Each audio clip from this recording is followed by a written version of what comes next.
ગઈકાલે એ division police સ્ટેશનમાં એક ફરિયાદ નોંધાઈ હતી, જેમાં હકીકત એવી હતી કે ફરિયાદી વિરેન્દ્રભાઈ કોટેચાએ પોલીસ સ્ટેશનમાં આવી એક ફરિયાદ આપી કે એમની નવાબ મસ્જિદમાં 3 દુકાનો હતી એમના અને એમના સંબંધીઓની, જેમાં એમના પાસેથી અમુક માણસોએ આવીને ગેરકાયદેસર મંડળી રચી એમની દુકાનનો તાળો તોડી એમની દુકાનનો સામાન બહાર કાઢી ગેરકાયદેસર અપ્રવેશ કરેલ છે.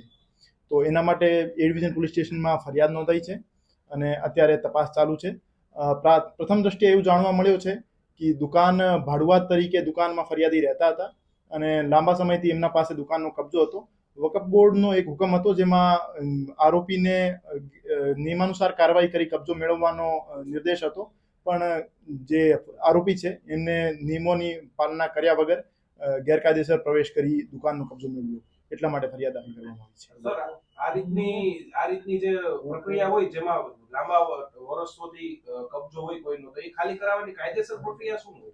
કાયદેસર પ્રક્રિયામાં જે કબજેદાર છે એમને નોટિસની બજવણી કરવાની હોય છે, પછી પોલીસ પ્રોટેક્શન માંગવાનું હોય છે અને પોલીસની હાજરીમાં નિયમાનુસાર એમને પાસેથી કબજો મેળવવાનો હોય છે. ફરિયાદ કોની ઉપર થઈ છે? આ લોકો કોણ? ફરિયાદમાં એક તો ફારૂકભાઈ મુસાણી કરીને નામજોગ આરોપી છે અને અન્ય 4-5 અજાણ્યા ઇસમો છે. અને એક વિડીયો પોલીસને મળેલો છે, એમાં વિડીયોમાં જે ફેસ આઈડેન્ટિફાઈ થયા છે એના આધારે એમના ઉપર કાર્યવાહી થશે. આ તપાસમાં સામે આવશે. હજુ અમને આ બાબતે ખરાઈ કરવાની બાકી છે. ઓર્ડર સાચો છે કે ખોટો, કે પછી નોટિસ છે કે એમાં ઓર્ડરનો વકફ બોર્ડથી વેરિફિકેશન કરવામાં આવશે. પ્રથમ દ્રષ્ટિએ સાચો લાગે છે.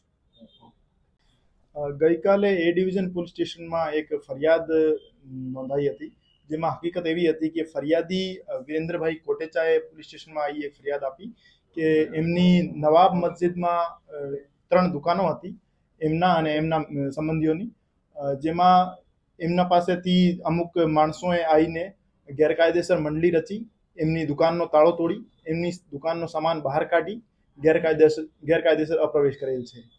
તો એના માટે એ ડિવિઝન પોલીસ સ્ટેશનમાં ફરિયાદ નોંધાઈ છે અને અત્યારે તપાસ ચાલુ છે. પ્રથમ દ્રષ્ટિએ એવું જાણવા મળ્યું છે કે દુકાન ભાડુઆત તરીકે દુકાનમાં ફરિયાદી રહેતા હતા અને લાંબા સમયથી એમના પાસે દુકાનનો કબજો હતો.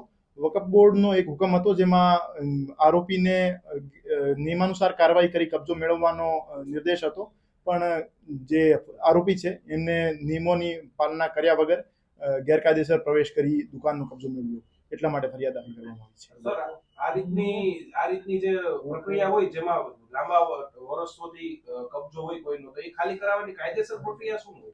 કાયદેસર પ્રક્રિયામાં જે કબજેદાર છે એમને નોટિસની બજવણી કરવાની હોય છે, પછી પોલીસ પ્રોટેક્શન માંગવાનું હોય છે અને પોલીસની હાજરીમાં નિયમાનુસાર એમને પાસેથી કબજો મેળવવાનો હોય છે. ફરિયાદ કોની ઉપર થઈ છે? આ લોકો કોણ? ફરિયાદમાં એક તો ફારૂકભાઈ મુસાણી કરીને નામજોગ આરોપી છે અને અન્ય 4-5 અજાણ્યા ઇસમો છે. અને એક વિડીયો પોલીસને મળેલો છે, એમાં વિડીયોમાં જે ફેસ આઈડેન્ટિફાઈ થયા છે એના આધારે એમના ઉપર કાર્યવાહી થશે. આ તપાસમાં સામે આવશે. હજુ અમને આ બાબતે ખરાઈ કરવાની બાકી છે. ઓર્ડર સાચો છે કે ખોટો, કે પછી નોટિસ છે કે એમાં ઓર્ડરનો વકફ બોર્ડથી વેરિફિકેશન કરવામાં આવશે. પ્રથમ દ્રષ્ટિએ સાચો લાગે છે.